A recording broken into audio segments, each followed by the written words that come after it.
Don't move, the servant whispers as she tightens the golden crown on your head.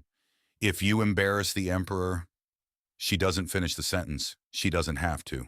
Around you, dozens of servants rush through the room. One adjusts your sleeves, another fixes your hair.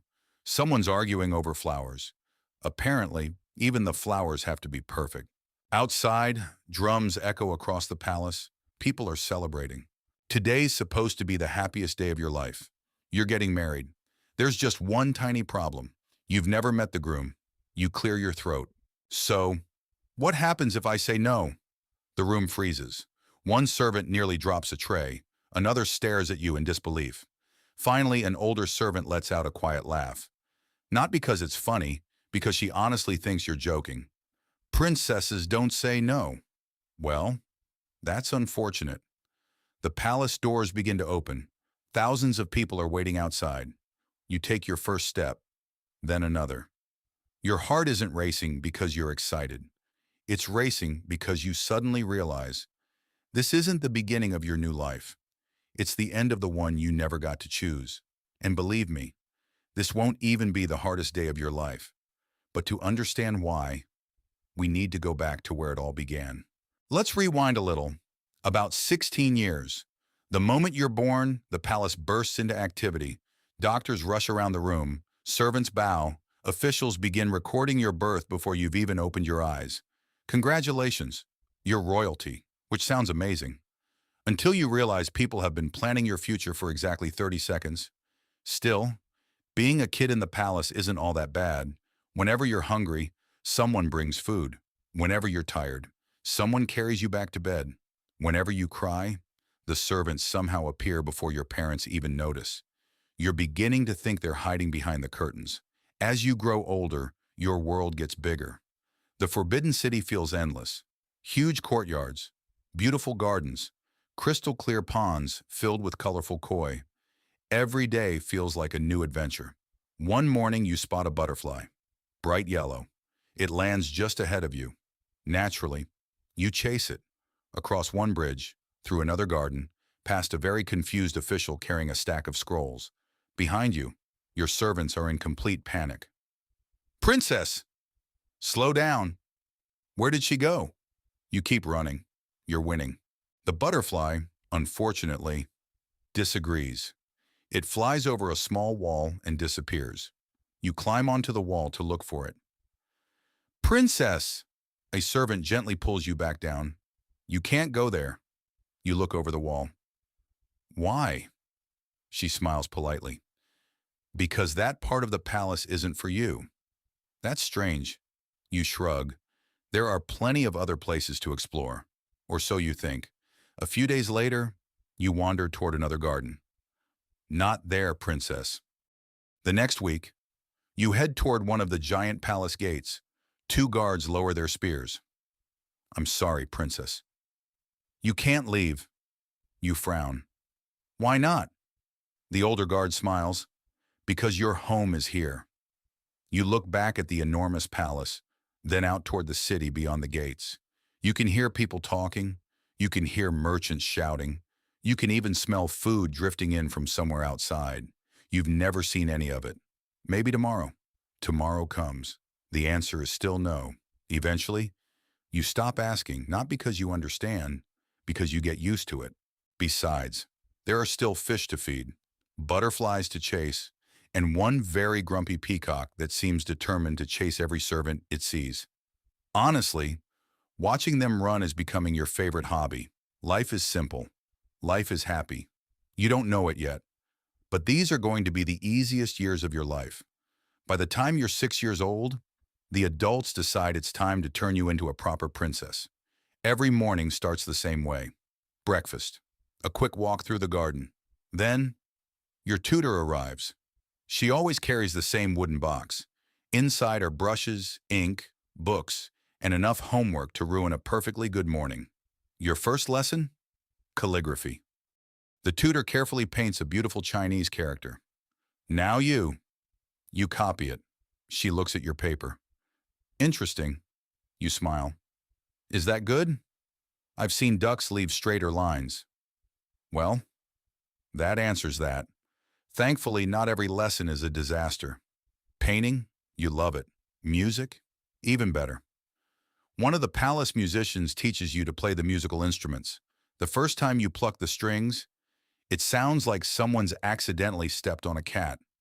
A nearby bird immediately flies away. Probably a coincidence. A few months later, you're actually getting pretty good. Sometimes on quiet afternoons, you sit by the garden pond and play, while the koi lazily swim beneath the bridge. Those are your favorite days. No ceremonies, no visitors, just music. You also make your first real friend, another young princess from a nearby palace. She's around your age. She also hates calligraphy. Perfect. The two of you spend hours exploring the gardens together, trying to count the koi, making up stories about random things, watching peacocks chase terrified servants. To this day, you're convinced those birds enjoy causing trouble. Spring turns into summer, summer into autumn. Every season brings something new. Cherry blossoms cover the gardens. Summer rain turns the stone paths slippery. In winter, the ponds freeze just enough for you to poke them with a stick before a servant tells you to stop. Life is peaceful. Sometimes you almost forget your royalty. Until one afternoon, your friend doesn't come to the gardens. You wait. Maybe she's running late. Tomorrow comes. Still no sign of her. Finally, you ask one of the servants, "Where is she?" "Oh, she got married." You blink. "That's it?" The servant nods. "She left yesterday." No goodbye. No last game in the gardens. No final song on the musical instruments. Just gone. That evening, you sit alone beside the pond. The koi are still there. The butterflies are still fluttering around. Even the peacock is still chasing servants. Everything looks exactly the same, except for the first time, the palace feels a little lonely, and somewhere deep down, you begin wondering how much longer you'll get to call this place home. The years slip by. Before you know it, you're no longer chasing butterflies. You're watching them, sometimes from a balcony, sometimes while practicing the musical instruments, sometimes while wondering what lies beyond those giant red walls. You still hear the city every day, merchants shouting, children laughing, festival drums in the distance. One-night lanterns float into the sky beyond the palace. You go to the balcony just in time to catch the last few. "What's everyone celebrating?" you ask. "The Lantern Festival," a servant replies. "It looks fun." She smiles. "It is." "Have you ever been?" She nods. "Many times." Lucky, you stand there a little longer, listening, imagining. Then you head back inside. Somehow, the palace feels a little quieter than before, not because anything changed, but because you did. A few weeks later, something strange starts happening. More officials begin visiting the palace. Your tutors whisper to one another. Servants stop talking whenever you walk into the room. One afternoon, you catch two maids folding new silk robes. "Who's getting those?" you ask. They exchange a quick glance. "You are, princess." "I already have plenty of robes." "These are special." "Special?" Nobody explains. The days become busier. Your painting lessons become shorter. Music lessons disappear altogether. Instead, you're learning family names, important ceremonies, how to greet nobles you've never met. It all feels odd. Then one morning, a messenger arrives. The emperor wishes to see you. You quickly straighten your robes. You haven't been summoned in months. As you walk toward the throne room, the palace feels different, quieter. Even the servants seem nervous. You kneel before the emperor. He studies you for a long moment. "You've grown." You wait. He continues. "Soon, you'll have new responsibilities." That's all he says. You're dismissed. As you leave, you're more confused than ever. New responsibilities? What does that even mean? You spend the next few days trying to figure it out. Maybe you'll start helping with ceremonies. Maybe you'll travel. Maybe you'll finally get to leave the palace. You have absolutely no idea just how wrong you are. A few days pass, then a few more. Nobody mentions your new responsibilities again. You almost convince yourself you imagined the whole conversation. Then one afternoon, you walk past a meeting room. The door isn't fully closed. Inside, several officials are gathered around a large table. The princess. Good family. Strong alliance. You stop. Alliance? You quietly step closer. The emperor approves. Creak. The wooden floor betrays you. Every voice inside the room stops. You don't wait to find out what happens next. You walk away, very quickly. That evening, you find your favorite servant arranging your clothes. You try sounding casual. So, what's an alliance? She pauses. Why do you ask? Oh, no reason. She gives you the same look mothers give children who definitely have a reason. After a long silence, she sighs. They're choosing a husband for you. You laugh. Good one. She doesn't laugh back. Your smile slowly disappears. Wait. You're serious? She nods. The emperor will choose the family. The court will arrange the marriage. You stare at her. So, I don't get to meet him first? No. I don't get to choose? No. You think for a second. Does he? She smiles sadly. Probably not. Somehow. That makes you feel even worse. Over the following weeks, the palace becomes busier than you've ever seen it. Tailors arrive carrying rolls of silk. Jewelry makers measure your hands. Servants spend hours discussing wedding robes. One man argues about flowers for nearly an entire afternoon. You didn't know flowers could be so political. One evening, you find your mother sitting alone in the garden. You sit beside her. For a while, neither of you says anything. Finally, you ask, "Were you scared?" She looks at the pond for a long moment. A little. Did you know father before you married him? She gently shakes her head. No. Were you happy? She watches the koi swim through the pond. For a long moment, she says nothing. Finally, happiness doesn't always arrive on the first day. The next morning, servants begin packing your room, your paintings, your favorite books, the little wooden toy you forgot you still had, even the tiny ribbon you once tied around a peacock's neck. Before it chased 3 servants across the garden. You smile, then the smile fades. They're not cleaning, they're packing. For the first time, it finally feels real. You're not just preparing for a wedding, you're saying goodbye to the only home you've ever known. The days disappear faster than you expected. One morning, a tailor is measuring your sleeves. The next, servants are debating which jewels belong on your crown. Someone spends nearly an hour deciding where a single hairpin should go. Honestly, you've never seen so many adults panic over someone else's hairstyle. The palace grows busier every day. Musicians rehearse from sunrise until sunset. Courtyards are swept spotless. Lanterns appear everywhere. Everyone is preparing for the wedding. Everyone except you. On the wedding day before sunrise, someone gently knocks on your door. Princess, it's time. Within minutes, your room fills with servants. One brushes your hair, another fastens your robes. Someone carefully lowers the heavy phoenix crown onto your head. Honestly, you're amazed anyone can stand upright wearing this thing. Finally, the room becomes quiet.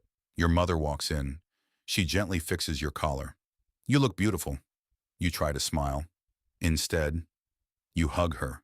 Neither of you says anything, because neither of you needs to. Outside, the drums begin.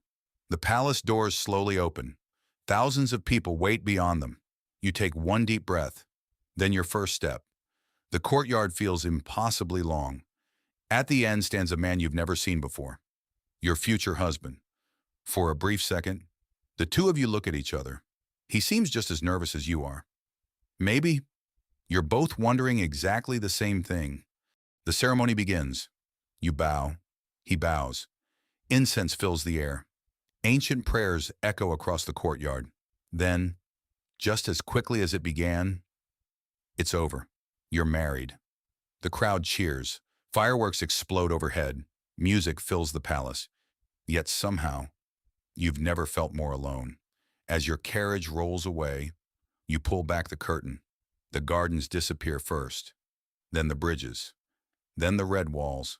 Eventually, even the tallest rooftops vanish behind the trees. You spent your entire childhood wondering what existed beyond those walls. Now you're finally leaving. And somehow, you wish you could stay. Your new palace is beautiful, just different. The hallways aren't familiar. The gardens smell different. Even the birds sound different. The first week, you get lost. Twice. Your husband finds you wandering through the wrong courtyard. Looking for something. Maybe. He laughs. It's the first time you've heard him laugh. Turns out, he's just as awkward as you are. The weeks slowly become months. Conversations become easier. Silences become comfortable. You discover he enjoys poetry. He discovers you paint whenever you're nervous.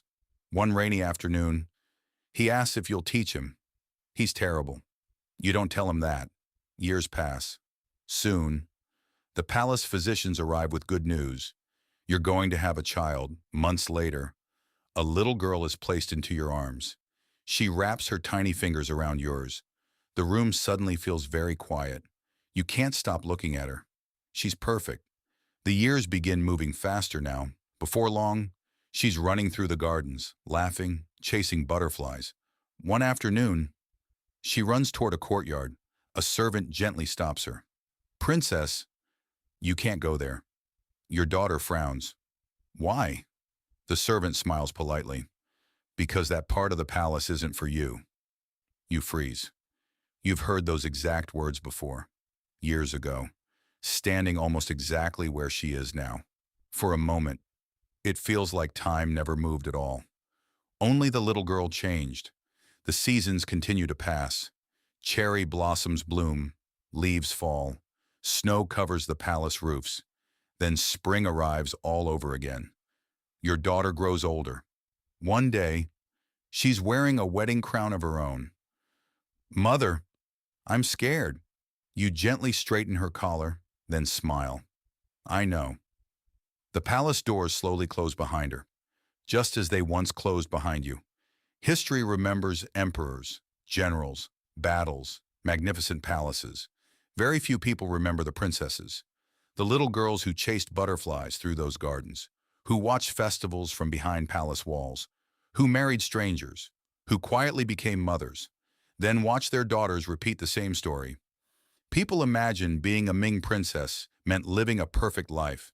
Silk robes, golden jewelry, servants, luxury. They weren't wrong, but they weren't entirely right either, because sometimes the most beautiful cage is still a cage. And after an entire lifetime surrounded by everything money could buy, there was still one thing you never stopped wondering: what it would have felt like to simply walk through those palace gates, through the busy market you always would hear about, the festivals, freedom,